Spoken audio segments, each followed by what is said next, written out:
Le Club des astronomes amateurs de la Gaspésie commence leur nouvelle saison d'activité. Et pour nous en parler, je suis en compagnie de Denis Gingras, président du club. Bonjour. Bonjour. Ça va bien? Oui, ça va bien, M. Laperrière. Vous aussi, j'espère. Oui, merci. Bienvenue en studio. Merci beaucoup. C'est ma première. Oui. Donc, le club en est à sa deuxième année d'activité. Qu'est-ce que vous nous réservez? En fait, on a une programmation très chargée cette année. On a beaucoup d'activités. On en a plus même que l'année dernière. C'est très varié aussi. On a essayé de faire des activités un peu au goût de différentes couches d'âge, pour les plus jeunes ou pour les personnes les plus âgées. Donc, en fait, nous avons 3 ateliers de formation. Ça, c'est des formations un peu plus techniques ou de vulgarisation scientifique qui sont principalement adressées aux membres, mais qui sont également ouverts au public. Donc, moyennant une petite contribution de 5 $ par atelier. On a au total 9 conférences qui sont sur des sujets variés, sur la Lune, sur les exoplanètes, sur des galaxies ou des supernovas. Donc, on a différents sujets. On a également 3 expositions qui auront lieu en péninsule gaspésienne durant l'été. Et on aura également notre activité très populaire qu'on a eue l'année dernière également, avec un planétarium gonflable qui sera installé dans le gymnase de l'Oasis de Persée durant les Perséides. Donc, ce sera une fin de semaine très occupée, les Perséides, évidemment, tant pour les soirées d'observation que pour ce planétarium. Nous avons également quelque chose d'assez unique cette année, qui est une tournée de soirées d'observation et de conférences qui va être donnée dans différentes villes de la péninsule gaspésienne. Un des problèmes que nous avons, un des défis que nous avons, c'est que la péninsule gaspésienne, c'est un très grand territoire, hein, c'est plus grand que la Belgique, avec une faible densité de population d'environ 100 000 habitants. Ce qui fait que c'est pas toujours facile de trouver des bénévoles, des animateurs, pour réaliser des activités, des animations, des soirées d'observation ou donner des conférences dans différentes villes tout le long de la péninsule gaspésienne. Alors, on a pu organiser ça cette année grâce à un de nos membres qui est astronome amateur chevronné. Il est journaliste scientifique de carrière. Et c'est un des ambassadeurs de l'Agence spatiale canadienne. Il habite à Longueuil, mais il est originaire de Gaspésie, de Sainte-Anne-des-Monts, et il veut absolument nous aider à faire une tournée cette année. Donc, les villes concernées, ça va être New Richmond, Percé, Gaspé, Grande-Vallée et Sainte-Anne-des-Monts. Donc, cette année, c'est comme un projet pilote. Nous avons une aide aussi financière de la Fédération des astronomes amateurs du Québec, donc des clubs. Donc, ça, c'est très apprécié aussi. Et les villes ont collaboré beaucoup là, pour nous mettre en place la logistique, trouver les salles où pourront avoir lieu les conférences. Et organisé aussi pour les soirées d'observation qui auront lieu après. Donc, c'est en 2 parties. Une première partie à l'intérieur, puis une deuxième partie, si la météo est clémente, si le ciel est dégagé, à ce moment-là, on va pouvoir faire une soirée d'observation pour mettre en pratique ce que les gens vont apprendre au début. Ça va être les soirées d'observation, ça va être selon ce qui va être appris lors de la conférence? Bien, les soirées d'observation, il y en a plusieurs de planifiées tout au long de l'été. C'est sûr qu'il y en a beaucoup qui sont planifiées sur la pointe, comme à Pointe-Saint-Pierre ou dans le coin de Bridgeville, là, à la rue de la Plage, dans le Barachois, ou dans le coin du Banc, là, plutôt. Il y en a à Cap-d'Espoir aussi qui sont prévus. Puis, il y a ceux-là qui font partie de la tournée. Donc, au total, on a prévu peut-être une douzaine de soirées d'observation. Évidemment, les dates précises, c'est difficile de prévoir à l'avance, mais en général, ce qu'on fait, c'est qu'on réserve une plage de 2-3 soirs d'affilée, mettons le 3, 4, 5 septembre ou le 12, 13, 14 août. Et puis, on espère qu'une de ces soirées-là va avoir un ciel dégagé qui va permettre de réaliser cette soirée d'animation-là. Mais on ne peut pas prévoir à l'avance, dire aux gens 2 mois à l'avance, par exemple, ben, ça va être le 16 à telle heure, on va aller dehors, regarder les étoiles, parce qu'on ne sait pas la météo, c'est ça. Si c'est nuageux, oubliez ça, là, on peut pas faire de soirée d'observation. Ces soirées-là, ça se passe comment? C'est-tu, mettons, je sais pas moi, montrer... Ben, comment que ça se passe ces soirées-là? Est-ce que c'est... Ouais. On va montrer comment vous cherchez quelque chose, comment... Oui, ben, l'atelier formation qu'on a donné la semaine dernière, d'ailleurs, c'était sur le repérage. Donc, comment repérer l'étoile polaire, comment repérer les constellations, comment repérer les astres. Bon. Comment se préparer aussi à une soirée d'observation. Par exemple, des choses pratiquement évidentes, là, mais surtout en Gaspésie, même l'été, lorsqu'on s'en va le soir, même la nuit, en fait, parce que le soleil se couche très tard durant l'été. Donc, normalement, nos soirées d'observation, l'été, au mois de juin en particulier, c'est difficile de commencer ça avant 10 heures le soir, là, mettons. Et donc, à partir de 10 heures le soir, ben, il fait plus frais, là. Donc, il faut vraiment s'habiller comme il faut. Même, je dirais, de porter des vêtements d'hiver. Il vaut mieux avoir un peu plus chaud que d'avoir froid. C'est très désagréable d'essayer de passer des heures à observer les étoiles. Quand on a froid, on n'est pas à l'aise. Il faut s'emmener donc des vêtements chauds, un thermos avec un bon café chaud, une chaise longue ou une chaise, des paires de jumelles comme celle-ci. Et donc, pour apprécier le ciel et apprécier cette soirée. Et c'est encore plus amusant si on est plusieurs entre amis, évidemment. Une activité que vous allez organiser aussi, puis vous en avez emmené quelques-unes, c'est une exposition d'astrophilatélie. C'est ça, oui. Effectivement, ça fait partie des 3 expositions. En fait, si vous me permettez, la première à court terme, ça va être mardi prochain, le 14 juin, à 6h30, pardon, donc à 18h30, le 14 juin, à la bibliothèque de Cap d'Espoir. Il y aura une exposition des dessins qui ont été réalisés par les enfants des écoles primaires et du préscolaire. Et donc, c'est un concours de dessin qu'on a lancé l'hiver qui vient de se terminer dans toute la péninsule gaspésienne. Donc, on a eu 8 écoles qui ont participé. Donc, Nouvelle, New Richmond, Maria, il y a eu Matane, il y a Percé qui a participé, Lance au Griffon. Donc, on a eu plusieurs écoles comme ça un peu partout.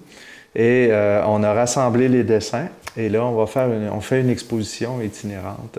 Et donc, on commence avec une première exposition qui va avoir lieu à la bibliothèque de Cap d'Espoir. Et il y aura un petit vernissage, ça sera à 18h30. Et tout le monde, c'est gratuit, donc c'est accessible à tout le monde. Et ça permet de pouvoir admirer les talents artistiques de nos jeunes, de nos tout-petits. Puis en même temps, ça a permis, ce concours-là, de les exposer à la culture scientifique et à des notions sur l'astronomie, sur les planètes, sur le système solaire, les différentes missions spatiales, etc. La deuxième exposition, c'est une exposition effectivement d'astrophilatélie. Donc, on aura, en fait, il y en aura 2. Il y en a une première qui va avoir lieu au centre d'interprétation du Parc Forillon, à Cap-des-Rosiers. Donc, c'est le côté nord, là, du côté du Cap Bonamy. Et dans le centre d'interprétation, il y aura donc, c'est des grands cadres vitrés dans lesquels on va trouver des fiches. Et c'est des fiches comme ça qui représentent, je ne sais pas si vous voyez bien, qui représentent en fait plusieurs éléments d'information. Vous avez le timbre original ici en haut. Vous avez un agrandissement du timbre ici. Et vous avez en dessous ici, vous avez une description scientifique sur le côté. Un instant, c'est... oui, donc c'est ici et ici. Donc, vous avez une description sur l'aspect scientifique, sur la mission spatiale comme telle, ou sur l'astre, enfin, sur le contenu du timbre. Donc, qu'est-ce que le timbre représente? Donc, ça demande ici cette description scientifique, plus ou moins. Là. Donc, c'est vulgarisé, évidemment. Et on a aussi en haut, sur le côté, on a la fiche signalétique du timbre. Donc, les informations techniques, la date d'émission, le pays d'origine, le tirage, combien de timbres. Puis des fois, il y a une histoire aussi dans l'émission d'un timbre en particulier. Donc, cette fiche en particulier, c'est le timbre émis par les Américains lors de la mission d'Apollo 11, de Neil Armstrong qui a marché sur la Lune pour la première fois. Donc, on a énormément de... On va présenter 80 fiches comme ça dans 12 panneaux. Et on aura aussi d'autres items qu'on pourra montrer aussi durant l'exposition. Un deuxième exemple ici, c'est une contribution canadienne justement à la mission d'Apollo 11. Donc, on voit les deux timbres d'origine en haut toujours, qui est dans une espèce de petite pochette de protection. Et on a un agrandissement des deux timbres. Donc, ça, c'est un timbre canadien qui est assez récent, qui date de 2019. Et on a la description sur qu'est-ce que le thème représente, pourquoi le Canada était impliqué dans la mission Apollo 11. En fait, c'est le Québec, en fait, particulièrement. C'était Longueuil qui a fait les pattes, notamment, du module lunaire qui a atterri sur la Lune. Donc, et ici, vous avez la fiche signalétique du timbre. Donc, on a plusieurs fiches comme ça. Comme je vous dis, on en a près d'une centaine qui vont être exposées, qui vont être présentées lors de cette exposition. Vous parliez d'une troisième exposition aussi qu'il allait avoir? Oui, bien, disons qu'on aura deux expositions différentes sur l'astrophilatélie. Donc, il y en a une, la première va avoir lieu à la mi-juillet au Parc Forillon, mais la deuxième, on l'amène à l'Oasis de Percé, dans le gymnase, et elle va être là durant la longue fin de semaine de travail. Là, je crois que c'est le 3, 4, 5 septembre. Donc, les jeunes, plus qui sont orientés dans la région de Chandler, tout ça, Port-Daniel, pourront venir la voir à Percé. Mais c'est une exposition qui, éventuellement, va devenir itinérante et qui va se promener dans toute la péninsule gaspésienne, éventuellement, au cours de l'année. Cette exposition-là, j'aimerais mentionner, c'est bien important de le dire cette fois-ci, que c'est une exposition que j'ai organisée en collaboration, en fait, que le club des astronomes amateurs de Gaspésie a organisé en collaboration avec le club de philatélie et des numismates de la Gaspésie, des Îles-de-la-Madeleine, dont Michel Fréchette est le président.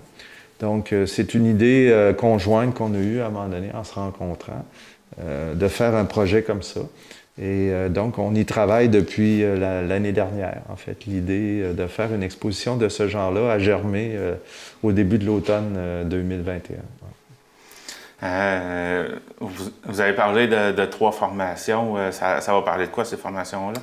Alors, la première qui a déjà eu lieu, c'était une formation qui visait à expliquer surtout les mouvements de la Terre, donc la révolution autour du Soleil, la rotation sur elle-même, et l'impact que ça avait sur l'interprétation du ciel, donc comment faire un repérage. J'expliquais aussi comment utiliser un cherche-étoile, donc qui est composé de différents cadrans, et ajuster l'heure à laquelle on observe et également la date. Et en hémisphère nord, ben, ça nous permet de voir, disons, quand c'est bien aligné avec le nord, les bons points cardinaux, ben, ça nous permet à ce moment-là, dans cette zone-là, de voir qu'est-ce qui est visible dans le ciel à ce moment-là. Donc ça, c'est des outils. Il y a aussi comment lire des catalogues ou comment... il y a aussi des atlas, un peu comme des atlas routiers, sauf que c'est des atlas du ciel. Donc des atlas comme ça, avec toutes les étoiles, jusqu'à un niveau de, je crois, de magnitude 8. Donc, évidemment, il y a beaucoup plus d'étoiles dans un atlas comme ça que ce qu'on peut voir à l'œil nu habituellement. Mais quand on a un télescope ou des jumelles, ben, c'est très utile d'avoir un atlas comme ça pour pouvoir se repérer. Donc, les systèmes de coordonnées aussi qui sont utilisés en astronomie, le système équatorial ou le système altitude azimutale. Donc, c'est des termes un peu techniques. Donc, ça, c'était la première formation.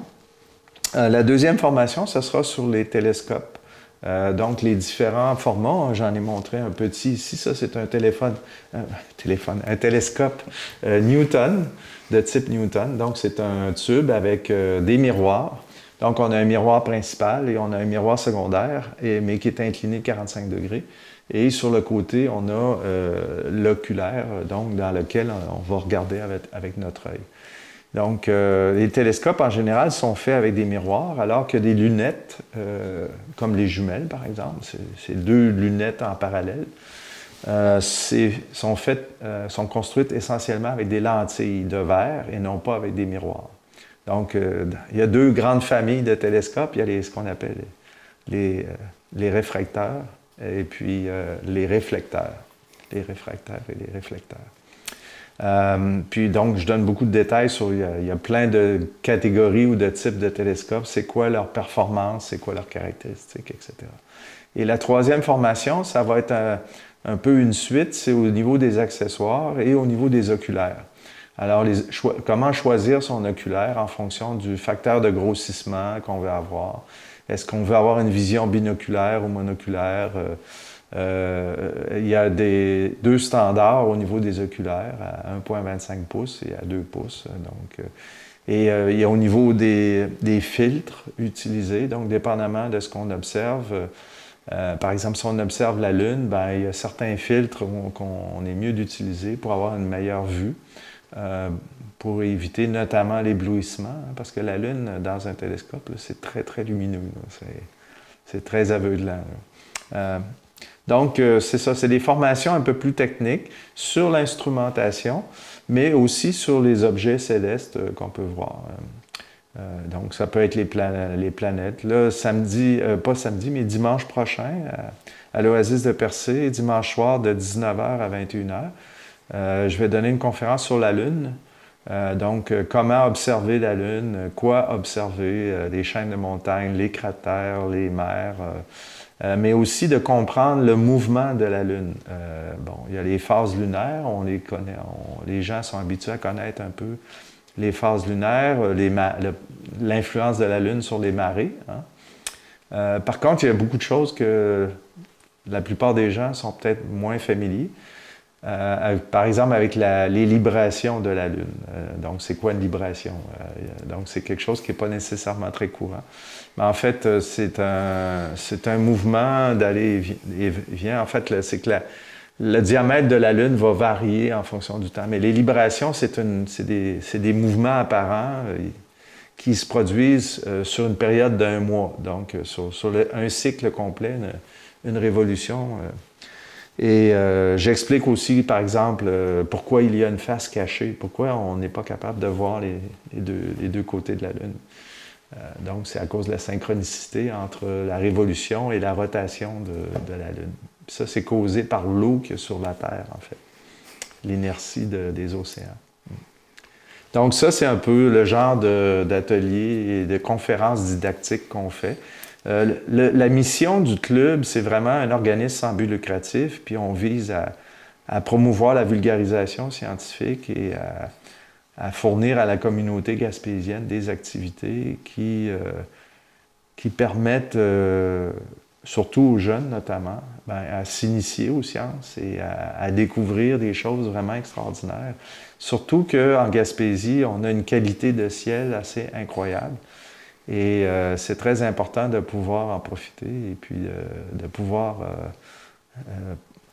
offrir des activités qui permettent de profiter de cette qualité de ciel qu'on a ici, que la plupart des Québécois qui vivent à Québec, à Montréal ou voire même à Sherbrooke ou dans d'autres villes, malheureusement, sont obligés de faire des centaines de kilomètres pour retrouver une qualité de ciel équivalente. Alors que nous, la plupart des gens, ils peuvent sortir dans la cour arrière de leur maison. Et on a un gros projet aussi pour